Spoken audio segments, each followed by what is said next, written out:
people ask me questions all the time anyway. So I said, well, if I'm gonna answer questions, maybe I should make a video and answer those questions once to everyone. First and probably most obvious question, why vegan? Like, everyone's vegan for a different reason. For me, it was purely based on the fact that I've been working in music for a while, and that involves a lot of socialising, a lot of nights out, a lot of gigs, which involved a lot of drinking. I was smoking at the time, eating wrong foods at the wrong hours. Basically, one Sunday I was lying there, scrolling through Netflix, looking for something to watch, totally hungover, felt horrendous. I had a couple of steaks in the fridge, what I deemed to be a really good piece of meat, and I stumbled across a movie by Joe Cross called Fat, Sick and Nearly Dead. But something about it grabbed me. It was just one of those sort of easy to watch sort of documentary films. This guy goes across America, starts juicing, whatever. Actually nothing to do with veganism particularly, but a lot to do with a plant-based diet. And I turned it on, and that was it. I mean, from that moment, watching that movie, it changed everything for me. The following day, I was vegan. I never looked back. Like, maybe I was veggie for a week, veggie vegan, but pretty much vegan from day one. After that movie, I watched a bunch of other movies, and the rest is history. All the obvious movies, but Fat, Sick and Nearly Dead changed everything. I'd recommend you watching that even if you're not vegan, just to understand what we're doing to the human body. It was amazing. So for me, the reason to go vegan was health. I wanted to be healthy, I wanted to feel healthy, I wanted to be healthier. So that was it. What's the best vegan food joint? I'm obviously based in the UK. There is so much choice now. Probably one of the best places, if not the best, is Cook Daily London. They've got a place down in Box Park in Shoreditch. Maybe I should put something here, a link or something, or down there. Unbelievable. King, who's the guy that founded it, he's just an unbelievable guy, incredible vegan, sort of real activist, I'd say, on the scene. Great food, you have to go check it out. High Grade is my favourite dish, but anything the King puts out and his team put out is amazing. They've just opened another one down in Croydon at the new Box Park down there. So if you're in London, go eat Cook Daily London. It's just amazing. Any hidden secrets in terms of places to eat vegan? Well, recently I went to Sheffield. Now, for anyone that's UK based, Sheffield is not the sort of place you imagine you're going to stumble across much in the way of vegan options, but it's like a vegan hub. It's like a hidden world. But the one for me is Steel City Cakes. That place was incredible. It's just cakes and more cakes. Like Instagram, check out my Instagram, you'll see what I mean. Their cakes are incredible. All vegan, everything in there's vegan. So yeah, if you're ever in Sheffield, go Steel City Cakes. If you're not in Sheffield and you want some good vegan cakes, go Sheffield. Okay, so another one. What questions are you asked the most? I think the most obvious question every vegan ever has been asked is, where do you get your protein? It's boring, it's dull, change the record, we fucking heard it all before. You get your protein everywhere. I'm not even going to grace it with an answer right now, to be honest. If you want an answer to that question, Google it, because the internet is full of answers to that question. But I've been vegan 2.5 years and recently had like a standard health check, and everything checks out. I'm not lacking in B12, I'm not lacking in protein, iron, there's no deficiencies, life is good. So it's just a daft question, you know, food and plants and legumes and nuts and pulses and whatever, all of it is so rich in everything that we need. There's absolutely no need for us to source that from, you know, animal products and so on and so forth. And somebody said amazing the other day, it's a guy, I went to Veg Fest the other day in the UK down in Brighton, and there was a guy there from Vegan Runners, and he was asked a similar question, and he just, the way he answered the question was kind of with a question, and it was like, where do you get yours? And the obvious answer is from the animals, but what are the animals fed? And it was like, everything that the animals are fed has to pass through them, essentially, for you to get it. Whereas we just go direct to source, and we don't pass it through. you know, an animal. So it was a really good way to answer the question. Slightly off, another question is it difficult? And the simple answer is no. I think it's challenging depending on how you are. Like, I've always loved cooking, I've always loved eating food, and I've always loved experimenting with food and stuff like that. So for me, it wasn't really a difficult transition, because I've been quite hands-on with food all my life. But I think it can be difficult if perhaps you're lazy and you rely on like fast foods or processed foods and packet, you know, stuff like that. But even then, lazy vegans exist, you know. It's not, you don't have to be sort of, you know, a top chef to be vegan at all.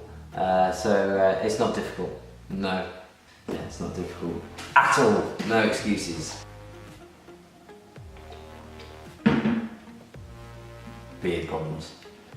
So the only thing about having a beard, I love my beard, but the most difficult thing about having a beard is constantly having to check, or not, depending on your disposition, whether you've got water, food, whatever, like clinging into your beard.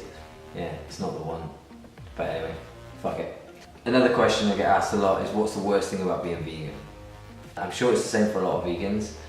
It's not where to eat, eating out. There's some difficulties, don't get me wrong, I could list a couple of like mild ones, but the lead, without a shadow of a doubt, the worst thing about being vegan currently is the attitude towards it from non-vegans. I just don't get it. Such a negative sort of approach, attitude, the memes, the things, the constant bashing, like vegan bashing.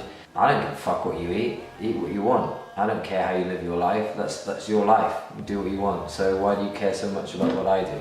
And that's the thing that baffles me. I don't understand the need to be so overtly aggressive and anti-vegan. So yeah, I get it loads on social media, on my personal social media as well. A lot of mates will just by default tag me in sort of anti-vegan posts and stuff like that. It's just such a weird attitude. People, it's the reverse of how I think. I'm innately positive. I generally look to be positive and adopt a positive attitude towards people and or other sort of situations or whatever they're doing. If someone tells me, you know, a decision or a choice that they've made, I generally try and take a positive outlook to it. But people, when it comes to veganism, people are by default, you know, quite negative. A family member of mine actually, I was cooking at my mum's and cooking for the family, you know, and I was there chopping up some fresh veg, and it looked vibrant colours and rich, and honestly it looked incredible, if I do say so myself. And it smelled great, and you know, I was in the latter stages of preparing food, and you walked in and you'd been working all day, and you'd think the automatic reaction would be, oh amazing, like fresh food, cooked, done, sorted, and his instinctive reaction was like, I don't want any of that shit, don't want any of that crap in here. Now, what's in it? That, you know, first of all, what with the attitude? It was because it's vegan, not because of what it was, because all the shit is all the stuff that he would eat normally, maybe with a side of meat or otherwise, and it baffled me. So that's the biggest and most, I'd say, difficult thing about being vegan for me. So this is a weird one. Would you date a non-vegan? I've had a lot of back and forth with this. Previously, my attitude to, when I was initially vegan, my attitude was, well, you know, that's irrelevant. You know, if I meet someone, I'm attracted to them. If, you know, I want to be in a relationship with them, their diet shouldn't really concern me because that's personal choice and so on and so forth. So I never thought that it would be a thing. The longer though I've been vegan, it definitely became a thing, because the longer you are sort of eating clean and eating that way, and the compassionate side comes through, because remember, I didn't get into it from a compassionate angle, I got into it for health reasons, so the compassion came later on. But the longer you do it, the harder it is to imagine inviting someone into your home on a permanent basis. I mean, like living with someone and cooking with someone and having those products in your fridge or whatever, or on the side, you know, seeing raw meat sort of, and the flesh of animals and stuff like that there, seeing all that sort of, and preparing that food for your part. I honestly don't think I could do it anymore. So it was a weird transition for me. Initially I'd say I had no issue with it, but I've definitely got to a point now where I can't imagine living with a non-vegan or dating a non-vegan. But you'll have to ask my girlfriend on that one, whether she's going to change her eating habits or not. So we'll see. I hope she fucking doesn't test that theory. Shit. Favourite vegan clothing item? Well,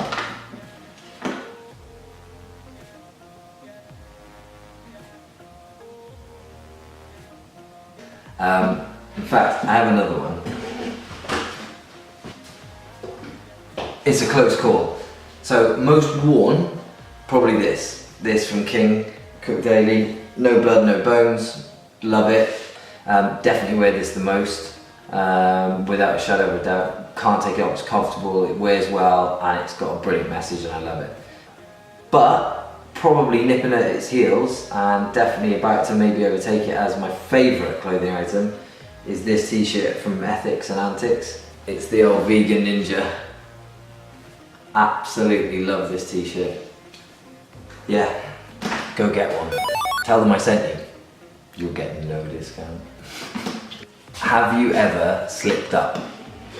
Yes, is the simple answer. At the very beginning, I used to sort of accidentally, I'd not look so much for things like milk powder or, you know, any sort of other milk sort of derivatives. I can never say that fucking word. Derivatives? Derivatives.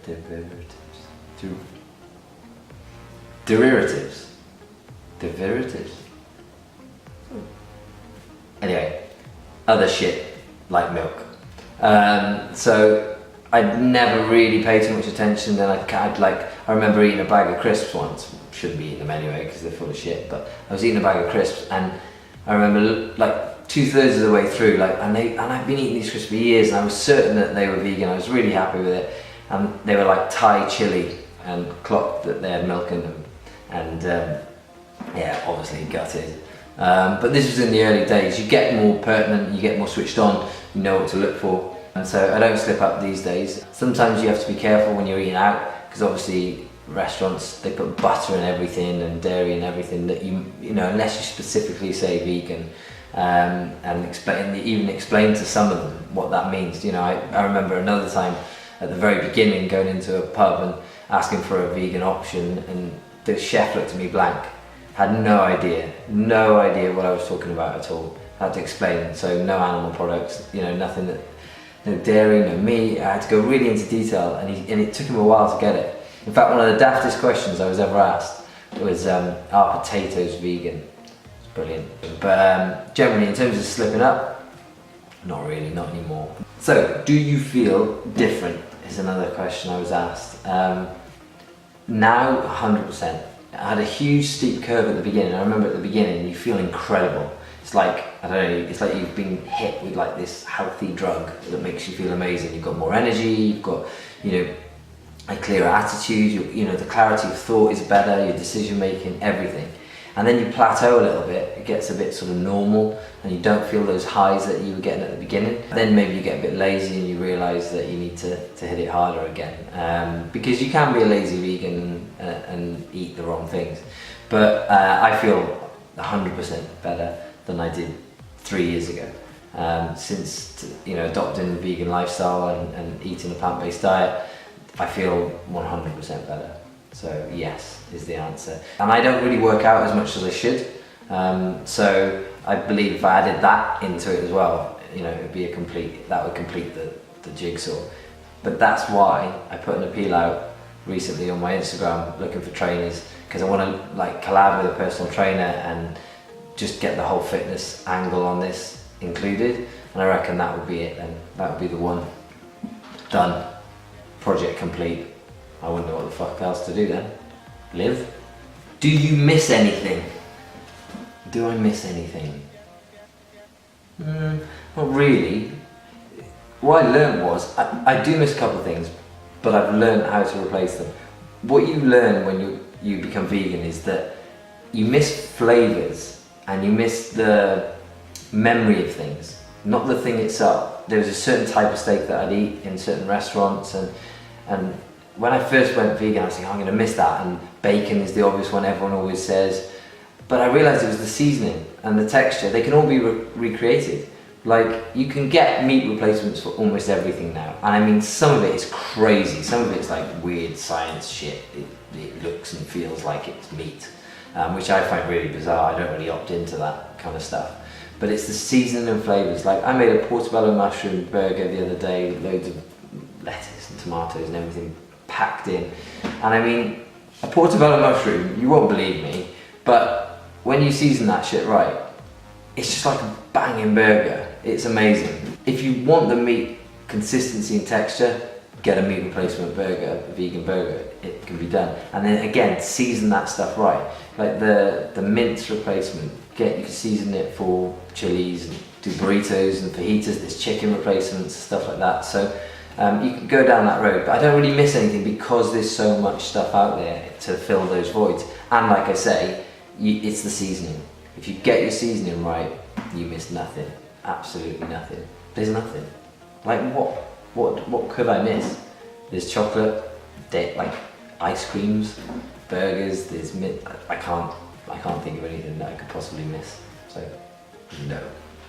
What's your favourite vegan recipe? Well, there's so many. I'm probably going to struggle to pick one out, but I'd say at the moment it's this one. I have to dig it out 1 second. There's so many good vegan cookbooks out there. You just need to get on it. Let's see if I can find this bad boy. Probably should have prepared this. I'll probably skip forward at this point.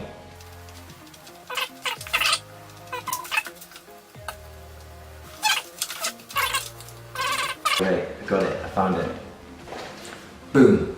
This book is absolutely badass. You need to get this. Thug Kitchen, Eat Like You Give a Fuck, the official cookbook. That is the shit. Mango curry, page 158. It's unbelievable. Get that book, get on the mango curry and tell me what you think. That is hands down at the moment my favourite recipe. So, that's the one.